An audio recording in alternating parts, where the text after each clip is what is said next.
30 de octubre de 1969. Iba a ser una noche divertida para Helen Paddock.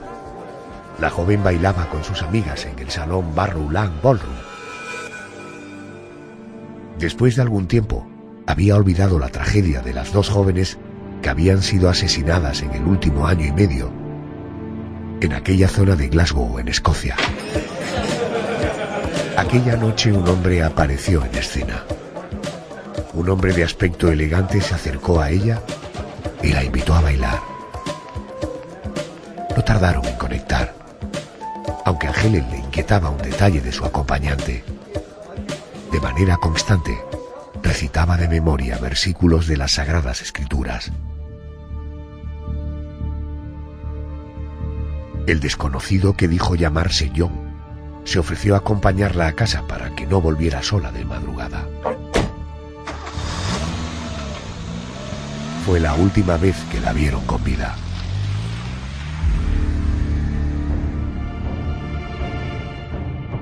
A la mañana siguiente, un hombre descubrió su cadáver estrangulado en la calle Conde de Scotttown.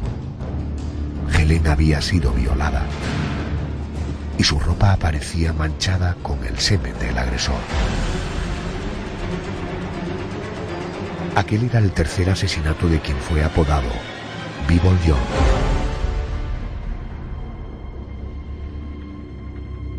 De nada sirvieron las investigaciones de la policía,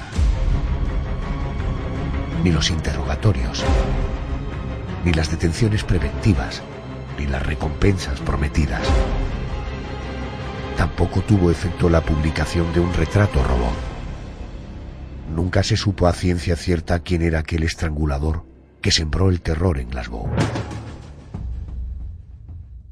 Pero la sorpresa se apoderó de todos 4 décadas después, cuando los científicos encontraron un 80% de semejanza entre el semen de Bible John y el de Peter Tobin, el asesino del ciclo menstrual.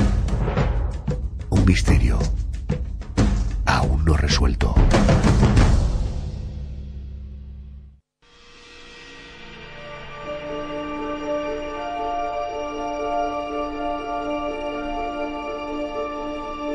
Vamos a abrir el expediente de un asesino que nunca fue identificado. Un asesino que conocía a sus víctimas, siempre mujeres, en los salones de baile de Glasgow, en Escocia. Después, las estrangulaba a las afueras del municipio y abandonaba sus cuerpos. Fue conocido como Bible John, Juan el de la Biblia, porque solía recitar de memoria y de manera frecuente pasajes de las Sagradas Escrituras.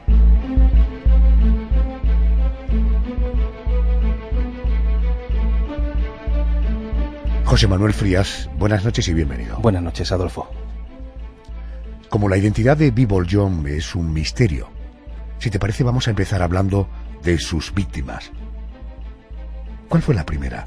La primera víctima fue Patricia Docker, una enfermera de 25 años que estaba casada con un cabo de la Real Fuerza Aérea y que era madre de un hijo. Como el marido siempre estaba de viaje e incluso por aquellas fechas lo destinaron temporalmente a Inglaterra, pues ella se quedó a vivir con el niño en casa de sus padres allí, en Glasgow.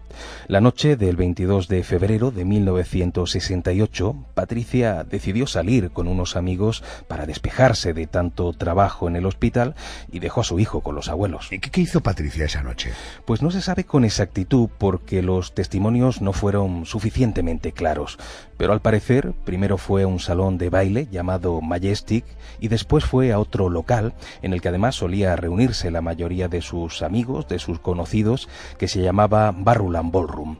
Según los testigos, fue allí donde conoció un personaje extraño, un joven que llamaba la atención porque recitaba constantemente pasajes de la Biblia. Pero esa rareza no pareció importarle a Patricia, porque se pasaron charlando buena parte de la noche y cuando ella decidió marcharse a casa, él se ofreció a acompañarla. Como hemos contado, fue al día siguiente cuando aparece su cadáver, ¿no? Efectivamente, lo descubrió un carpintero que iba de camino al taller en la mañana de aquel 23 de febrero. El cuerpo de Patricia estaba tirado a un lado del sendero, muy cerca de la casa de la propia víctima.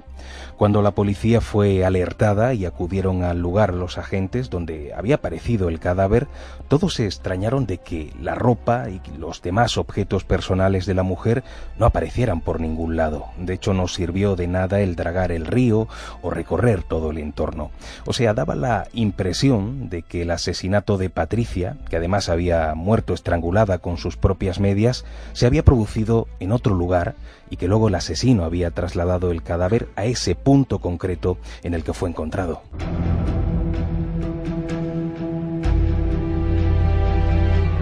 Los interrogatorios a los vecinos de la zona no sirvieron de nada. Solo un vecino recordaba haber oído gritos de mujer la noche anterior, pero aquello no aportó nada a la investigación. Tampoco sirvió de nada que los investigadores enseñaran fotos de la víctima a la gente del entorno, para tratar de descubrir si alguien la había visto en las últimas horas.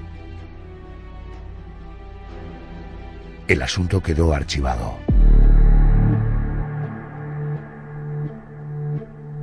Un año y medio después, en la noche del 16 de agosto de 1969, la historia se repitió. Esa historia se repite de forma bastante similar y en este caso la víctima era Jemima McDonald, una mujer de 32 años que era madre de 3 niños. Esa tarde dejó a sus hijos con su hermana y salió a tomar algo y fue precisamente al salón de baile que ya conocemos, a Barrowland Ballroom. Según algunos testigos, la mujer entabló conversación y comenzó a bailar con un joven que vestía un traje azul, que aparentaba más o menos entre 20 y 30 años y que recitaba continuamente versículos de las Sagradas Escrituras. Este hombre iba muy bien arreglado, tenía los ojos claros y destacaba sobre todo su pelo rojizo que estaba cortado a cepillo. Y como ocurrió en el caso de Patricia, Jemima aceptó que aquel joven la acompañara a casa, más que nada para no caminar sola por las calles de Glasgow a aquellas horas. Al día siguiente, unos niños dieron la voz de alarma. Aseguraban haber encontrado una muñeca de tamaño humano y de aspecto macabro en el interior de un edificio, en las ruinas de la calle McKeith, cerca de la casa de Jemima McDonald. José Manuel, ¿qué habían descubierto estos críos? Pues lo que habían descubierto era el cadáver de Jemima, que estaba, al igual que el de Patricia, estrangulado con sus propias medias.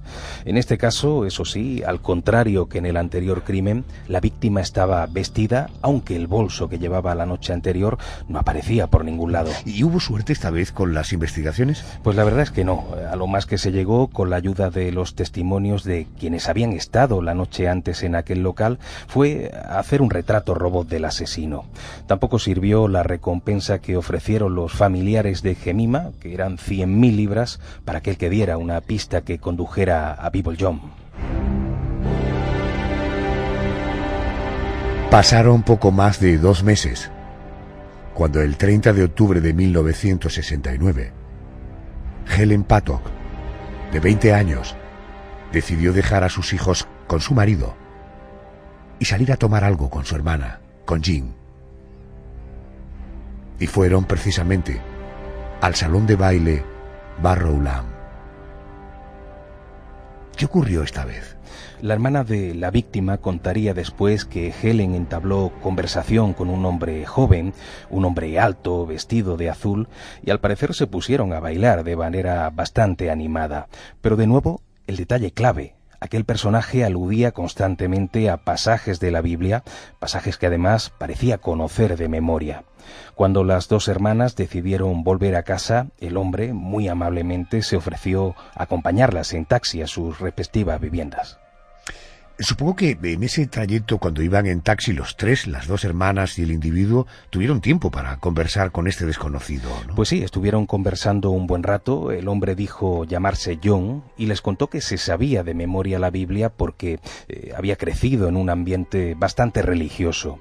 Y en aquella conversación, John les dijo a los dos chicas que pensaba que los salones de baile eran antros de perdición y que las mujeres que asistían a ellos pues estaban poco menos que condenadas. O sea, fue mostrando ya su rostro más perverso, ¿no? Efectivamente, porque ya no solo recitaba la Biblia, ya no solo hablaba mal sobre los locales de baile, sino que incluso lanzó indirectas para mostrar que Jean, la hermana de Helen, no le caía bien. Incluso había ocasiones en que se negaba a contestar preguntas que ella le hacía. Era como si estuviera deseando quedarse a solas con Helen, cosa que pasó al poco tiempo, por cierto, porque el taxi dejó primero a Jean en su casa.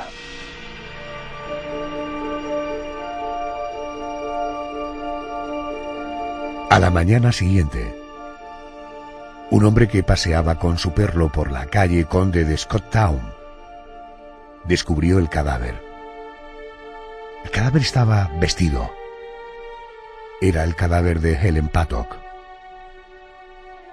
Una vez más, la víctima había sido estrangulada con sus propias medias y su bolso igualmente había desaparecido, como si también hubiera pasado a formar parte de los trofeos de Bibolyon.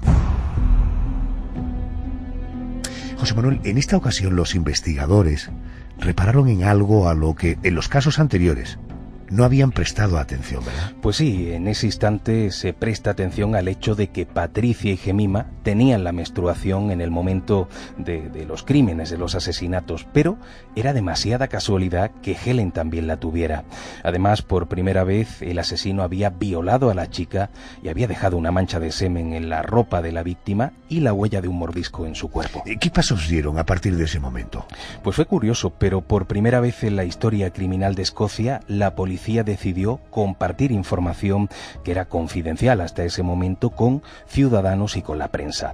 Por ejemplo, se distribuyó el retrato robot del asesino con la esperanza de que alguien pudiera dar alguna pista. Fue por aquel entonces que la prensa usó el apodo de Bibolyon, o Juan el de la Biblia, por su facilidad a la hora de recitar las sagradas escrituras de memoria. He leído en las crónicas un término que me ha sorprendido: Biboldog. Es decir, como el perro de la Biblia, ¿no? Sí, bueno, este apodo se debe a una anécdota bastante curiosa. Cuando los integrantes de la Escuela de Arte de Glasgow estaban diseñando ese retrato robot de Bibolyon delante de algunos testigos, estos testigos no se ponían de acuerdo en el color del cabello del asesino. Pues fíjate, Adolfo, justo en ese momento pasa por allí un perro que tenía el pelo idéntico al de John, según estos testigos. Entonces la policía salió corriendo, persiguió al animal hasta atraparlo, le cortaron un mechón y con ese mechón pues se sacó el color para pintar ese retrato robot. Por eso se le puso al perro el apodo de Biboldog.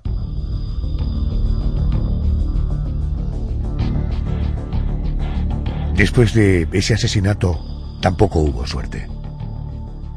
Las miles de llamadas de ciudadanos no aportaron pistas firmes y los detenidos, tras ser interrogados, quedaron en libertad por no poder demostrarse su vinculación con los crímenes.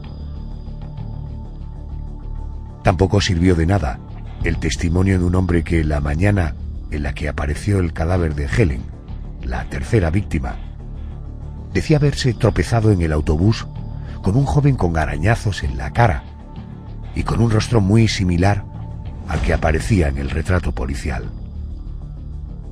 Se puede concluir que hubo mucho movimiento pero pocos resultados. Pues sí, casi ningún resultado. De hecho, el propio marido de Helen tuvo que ofrecer otra recompensa aparte, todos sus ahorros para el que proporcionara datos suficientes para atrapar al asesino. Y para familiarizar a los ciudadanos con el rostro de Bibolyon, la cadena BBC emitió un documental que recreaba los asesinatos y fíjate qué curioso, usaron como actor a uno de los hombres que había sido detenido por parecerse al criminal, pero pero que luego fue dejado en libertad. La policía también indagó en las Fuerzas Armadas por el hecho de que Bivol Young, al parecer, tenía el pelo cortado a cepillo, e incluso estudiaron los informes de varios dentistas porque los testigos decían que el asesino tenía algunos dientes superpuestos. Oye, José Manuel, hay un asunto que no quiero pasar por alto: la coincidencia de que las víctimas, todas ellas, estaban teniendo la regla ese día, ¿no? Pues fíjate, ¿Cómo es posible que este tipo pudiera detectar qué mujer podría tener el ciclo menstrual o no tenerlo?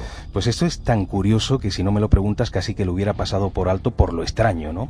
Hay que partir de la base de que Bivol Young no tenía ningún tipo de conocimiento, ningún tipo de información sobre sus víctimas, se las encontraba de manera completamente casual, con lo cual era imposible saber que tenían la menstruación.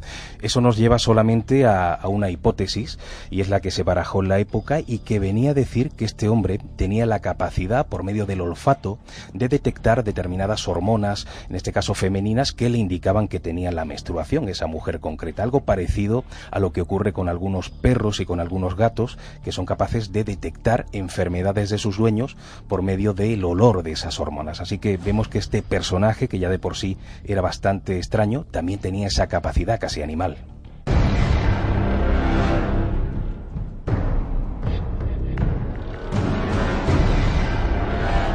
Para echar más leña al fuego, un periódico local contrató a una vidente y publicó crónicas contando sus visiones.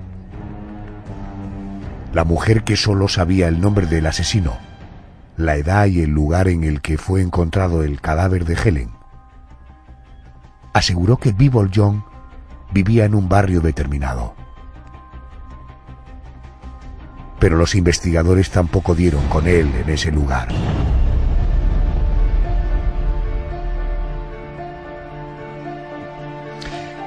Hubo un taxista que trasladó al protagonista de esta noche con las dos hermanas, una que sobrevivió, se bajó antes, y otra, una víctima. ¿La policía tomó testimonio al taxista que condujo al criminal y a su última víctima? Pues sí, la verdad es que estuvo moviéndose en ese sentido, pero a pesar de que interrogaron a muchos conductores, tanto de taxis como de autobuses, fue extraño, pero no localizaron a ese taxista concreto. Pero ellos no se detuvieron en la investigación, los agentes se siguieron moviendo y eran ya más de 100 los que trabajaban en el caso. Algunos incluso iban vestidos de paisano al salón de baile Barrowland Ballroom para ver si daban con alguien que se pareciera a John Bivol. Y si encontraban a alguien similar, lo ponían delante de Jean Paddock, la hermana de Helen, pero bueno, nadie fue arrestado, todos tenían una coartada. José Manuel, ¿se produjeron más asesinatos atribuidos a Bivol Young? Pasaron varios años sin que se volviera a saber nada del asesino, hasta el punto de que, el caso cayó en el olvido. Por eso, cuando ocurrieron nuevos asesinatos, mucho tiempo después, pocos fueron atribuidos a este personaje. Por ejemplo, en 1977 aparece el cadáver de una mujer que había sido estrangulada, que estaba, ojo, en plena menstruación y que la noche antes había ido a una sala de baile de Glasgow. Pero habían pasado casi 8 años desde el asesinato de Helen y la policía, no sabemos por qué, aseguró que todo se debía a una casualidad. Posiblemente buscaban no alarmar gratuitamente a la población. Hubo un sospechoso que sí tenía todas las papeletas para ser considerado como el asesino. Me refiero a John Irving. Pues sí, John Irving era uno de los sospechosos que pusieron ante Jean Paddock, y aunque la muchacha no lo reconoció, todos coincidían en que su parecido con el retrato robot era asombroso, y por eso, aunque fue puesto en libertad, la policía siempre lo vigiló y su nombre estuvo presente en todas las investigaciones. Pero John se suicidó en 1981. José Manuel, pero ahí no quedó la cosa, ¿no? No, porque, como sabemos, la ciencia avanza y ya en la década de los 90 existía la posibilidad de comparar muestras genéticas, muestras de ADN, y todavía se conservaba aquella muestra de la que hemos hablado antes, del semen del asesino. En primer lugar, se usó una muestra de ADN del hermano de John Irving y el resultado, aunque no era concluyente, sí era bastante aproximado. Y claro, aquello provocó que un juez permitiera la exhumación del cadáver de Irving para que la científica Mary Cassidy de la Universidad de Glasgow pudiera sacar una muestra del cuerpo. Por desgracia, antes de conocerse el resultado de los análisis, La prensa y la opinión pública condenaron previamente a John Irving. Llegó a ocupar portadas de periódico con el apodo de El Cadáver Asesino. ¿Cuál fue el resultado final de aquella investigación científica? Pues el resultado fue publicado el 5 de julio de 1996 en el Daily Record. Tengo el texto aquí delante, dice lo siguiente. La Ley Superior de Escocia declaró oficialmente que las pruebas de ADN realizadas a John Irving determinaron que no existe correspondencia con las manchas de semen encontradas en la ropa de Helen Paddock. Tampoco corresponde la marca de mordedura en el cuerpo con su dentadura. Por tanto, John Irving no era el asesino. Efectivamente, John Irving no lo era y la propia hermana de la última víctima, Jean Paddock, publicó una declaración al día siguiente en el propio Daily Mail y decía: «Siempre supe que John Irving no era el asesino de mi hermana Helen. En varias ocasiones le dije a la policía que sospechaban del hombre equivocado, pero no me escucharon». El caso es que un portavoz del gobierno tuvo que salir públicamente a pedir disculpas a los familiares de Irving, pero no ofreció ninguna compensación por ese escarnio al que habían sido sometidos. En ese momento, el cuerpo de John Irving fue enterrado otra vez y de nuevo pasaron varios años sin que la historia de Bible John saliera a la palestra. El de Bible John es un caso sin resolver. Una historia en la que nunca salió a la luz el rostro del auténtico asesino. Esta noche queremos conocer un caso que, al igual que el de Escocia, ha quedado de momento inconcluso. Y ha ocurrido aquí en España. Me refiero al triple asesinato de la familia Barrio dos Ramos, en Burgos, ocurrido en la madrugada del 7 de junio, en el año 2004. Creo que tengo ya en línea a la periodista Patricia López. Ella es autora de obras como El rastro del asesino, o El secreto de Bretón, o Crímenes sin resolver. Patricia, buenas noches y bienvenida a COPE. Muy buenas noches. Hablamos de una familia bien posicionada, económicamente digo, formada por Salvador y Julia, y sus hijos Rodrigo y Álvaro.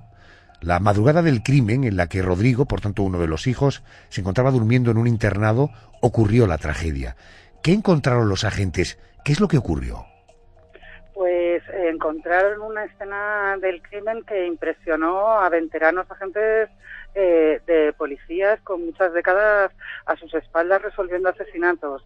Y era un hall de una puerta completamente limpio, y al abrir la puerta, todas las paredes, el suelo, las habitaciones llenas de sangre del rastro que había dejado el asesino con las armas, 2 armas que utilizó, y a un niño de 11 años apuñalado brutalmente con casi una veintena de puñaladas, a una mujer también en un lado de la cama muerta también apuñaladas, y a un padre de familia, el señor Barrio, en la cocina degollado, y que hizo todo lo posible por su rastro de sangre, se pudo saber que hizo todo lo posible por parar al asesino, pero que el asesino pudo con él.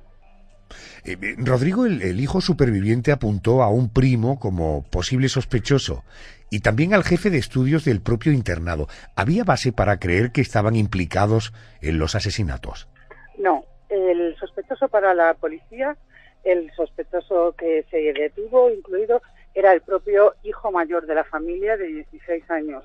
Uno de los indicios era que tanto odio contra esas víctimas solo podía responder a un ataque personal, a alguien que guardaba una rabia especial. Los investigadores a día de hoy siguen pensando, aunque a Rodrigo la justicia le puso en libertad, que cuanto más se cerraba el círculo de la investigación sobre Rodrigo, más lo ampliaba a él y encontraba nuevos sospechosos. Pues bien, este jefe de estudios, ¿no?, sacerdote del internado, bien su primo, bien incluso un amigo suyo al que había recurrido en un momento dado, siempre tenía un sospechoso a mano, Rodrigo Barrio, para aportar a la policía pistas que les desencaminaran de ese círculo. Patricia, ¿la familia Barrios tenía enemigos? Porque parece que Salvador, el padre, había llegado a ser alcalde de un pueblo que recibía amenazas en algún momento.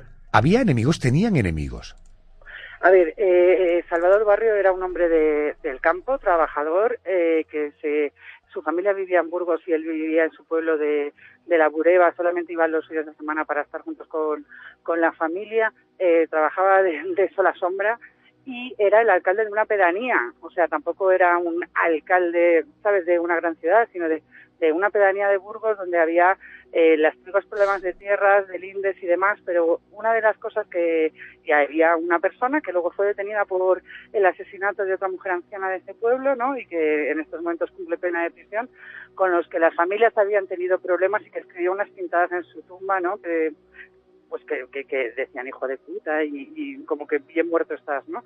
Pero precisamente es que ese perfil no encajaba nada con la escena del crimen de la familia Barrio, porque esta era una persona impulsiva que podía haber cogido al señor Barrio en cualquier momento durante las horas y horas y horas que trabajaba en el campo, y para matarle no tenía ninguna necesidad de desplazarse hasta la ciudad y hacer un crimen tan limpio que el asesino solamente dejó una huella de una zapatilla en la casa.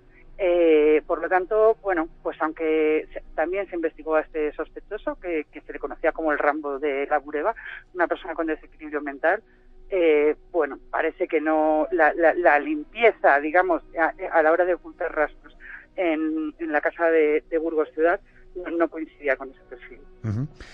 En esta historia hay detalles que hacen pensar que la persona que cometió el triple asesinato era alguien muy cercano a la familia.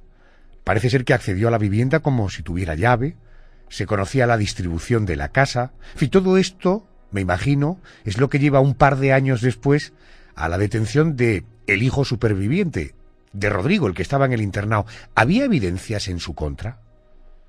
A ver, a priori, la única evidencia que había en contra de... La única pista que había de un sospechoso era una huella de una zapatilla que había dejado tanto en la parte de arriba en la azotea del edificio como en una puerta donde dio una patada donde se escondió el niño pequeño para abrir esa puerta y sacarle de debajo de la cama, arrastrarle y matarle, que coincidían, ¿no? Y resulta que es que esa zapatilla coincidía también con el número de zapatilla que utilizaba Rodrigo Barrio. ¿Qué es lo que le destaca a los investigadores? Que la persona que comete el asesinato, de primero, no fuerza la puerta, consigue que se levante el señor Barrio a abrir la puerta. Segundo, escapa por algún sitio que no es la puerta principal. Debería, si fuera escapar lleno de sangre, pero no hay ni una sola gota en el descansillo de la casa. Entonces, ¿qué indicio cuentan los investigadores, aunque los jueces ciertamente no lo vieron? La persona se cambió con ropa que había dentro de la casa. Sabía que lo que necesitaba ya estaba dentro de la casa para cambiarse de ropa y no dejar ninguna huella. Uh-huh. Sin embargo, Patri, Rodrigo no fue condenado, pero hace apenas un par de años se puso el punto de mira sobre un vecino, Ángel Ruiz, acusado de otro asesinato y alguien que parece que odiaba a esa familia. ¿En qué quedó este asunto? Este es el señor que te he dicho yo, el Rambo de La Bureba. Ah, el que estaba un poco desequilibrado. Sí, que está desequilibrado, que se cumple prisión por el asesinato de otra vecina de La Bureba, de una señora mayor, pero a la cual atropelló delante de todo el mundo en plena Bureba. Por eso, aunque la Guardia Civil ha intentado buscar la relación entre este asesino, ¿no?, condenado y el asesinato de la familia Barrio, no hay pruebas suficientes. El modus operandi del asesino no cuadra con el que la policía presupone que mató a los Barrios. Oye, ¿y esa huella de la que me hablas no fue suficiente?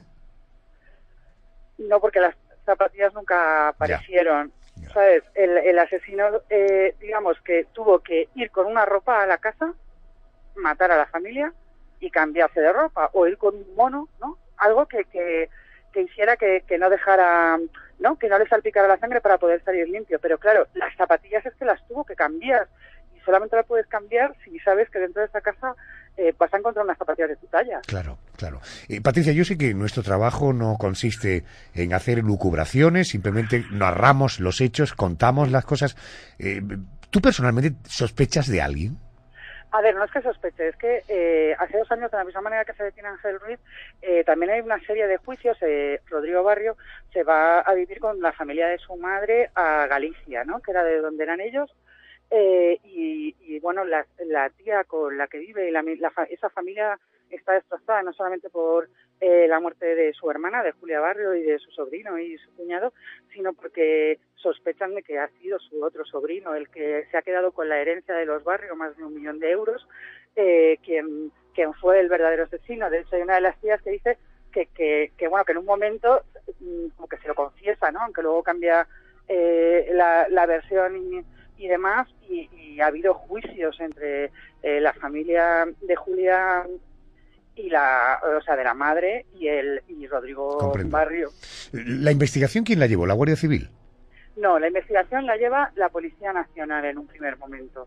La Guardia Civil lo que lleva es años después el asesinato de la anciana, y entonces, como es en el mismo pueblo, digamos que aquí hay 2 tesis. La tesis de la Guardia Civil, y es que Ángel, que mató a la anciana, mató también a la familia Barrio, y la tesis de la policía, que fue Rodrigo Barrio quien mató a toda su familia, incluido su hermano. Sí. ¿Qué pasó? Que el juez, digamos, de instrucción normal, ordenó la detención de Barrio, pero como los hechos de Rodrigo, se habían cometido, presuntamente habían sido cometidos cuando él era menor, se llevó a un juzgado de menores, y el juzgado de menores fue el que le dejó en libertad.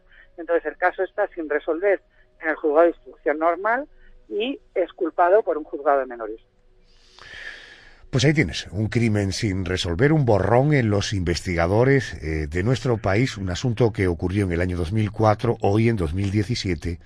seguimos sin saber quién fue el autor de estos crímenes. Patricia López, recuerdo, autora de obras como El rastro del asesino, El secreto de Bretón o Crímenes sin resolver. Como siempre, gracias por atenderme a estas horas. Gracias y buenas noches. Y gracias a vosotros, porque remover los crímenes sin resolver da esperanza a las familias para que algún día se resuelvan.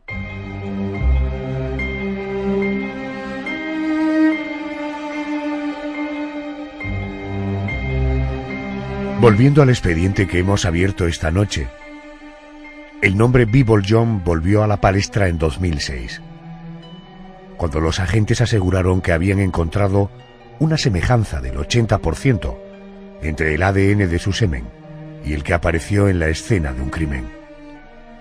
¿De quién estamos hablando ahora? Pues el nuevo sospechoso era Peter Tobin, a quien se le consideraba implicado en la violación y el asesinato de una estudiante polaca de 26 años llamada Angelina Klapp. Pero en aquel momento, año 2006, Peter estaba en paradero desconocido. Pero fue detenido a las pocas semanas, con 61 años de edad, en la ciudad británica de Margate, y se descubrió que efectivamente había sido el asesino y el violador de Angelina.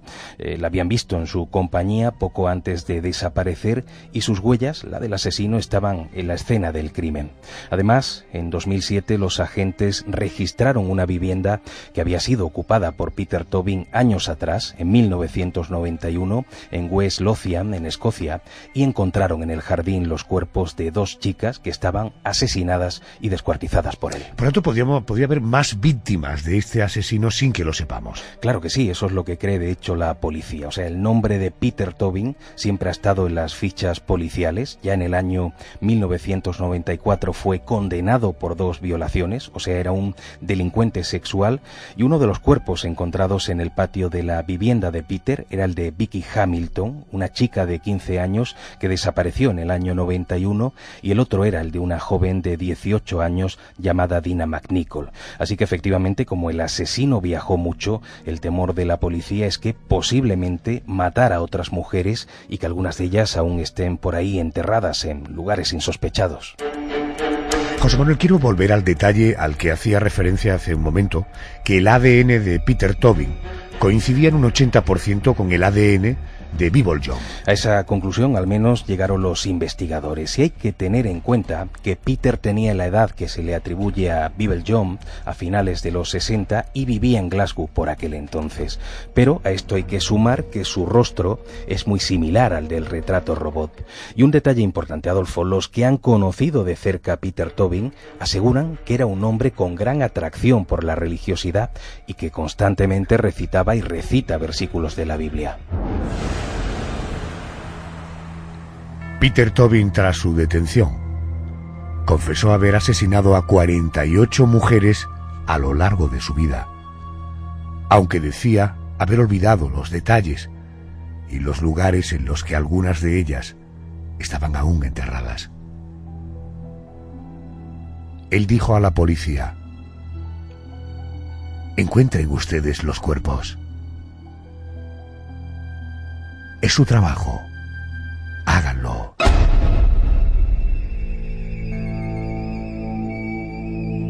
En todo caso, a pesar de las coincidencias, nunca se pudo demostrar del todo la implicación de Peter Tobin en los 3 asesinatos de finales de los 60 en Glasgow. Él siempre lo negó, y los resultados de los análisis no fueron del todo determinantes, quizá por el deterioro de la muestra de semen después de tantos años. Aunque hay que reconocer que para muchos investigadores, Peter era sin duda Bíbol Young. Sin duda, y hay un detalle que no podemos pasar por alto. Peter Tobin era conocido también como el asesino del ciclo menstrual por su inclinación a matar a mujeres que tuvieran el periodo. Y eso era algo que llevaba a rajatabla el misterioso Bíbol Young. Pero a esto se suman testimonios recientes que nos hacen viajar al pasado. Por ejemplo, el de una mujer que asegura que fue violada por Peter en el año 68, precisamente al salir de una sala de baile en Glasgow. Y esto ocurre también con otra señora que igualmente cuenta que tuvo un encuentro violento con el asesino también después de tomar unas copas precisamente en Barrowland Ballroom a finales de los 60. ¿Y se sabe algo de la infancia y de la juventud de este individuo Peter Tobin? Ante todo, que fue una persona con tendencia a la delincuencia desde bien joven. Peter nació el 27 de agosto de 1946 en Escocia y ya en el año 57, con solo 7 años de edad, tuvo que ser internado en un colegio especial porque sus padres no eran capaces de lograr que tuviera un comportamiento medianamente normal. Un poco más tarde pasó a un centro de delincuentes juveniles y en el año 1970 fue detenido por primera vez y condenado por robo y por falsificación. Al parecer sus 3 matrimonios fueron un fracaso, ¿no? Pues sí, eso fue, según el testimonio de estas 3 mujeres, por su conducta violenta. Las 3 decían que al principio aparentaba ser una persona amable, pero que luego, poco a poco, a las pocas semanas, se iba transformando en un auténtico monstruo. Con Margaret, su novia de juventud, que era mecanógrafa de profesión, se casó en el 69 y se divorciaron en 1971. 2 años después contrajo matrimonio con la enfermera Sylvia Jefferies. Con ella tuvo 2 hijos, aunque uno murió al poco de nacer. Ese matrimonio se divorcia en el año 76. Y con Katie Wilson, con la que tuvo otro hijo, se casó en el año 1989 y se divorciaron en el 93. Peter Tobin, el posible Bíbol Young, fue condenado a cadena perpetua en 2007 durante el juicio celebrado en el Alto Tribunal de Justicia de Edimburgo. En la sentencia, el juez Duncan Menzies no pudo evitar calificar a Peter como un hombre malo. Duncan dijo al asesino lo siguiente: usted ha demostrado que no es apto para vivir en una sociedad decente. Es difícil para mí transmitir el odio y la repulsión de la gente común hacia lo que usted ha hecho. Hoy, Peter Tobin sigue cumpliendo condena. A sus 71 años, padece problemas de corazón y hace apenas un año fue hospitalizado por una apoplejía.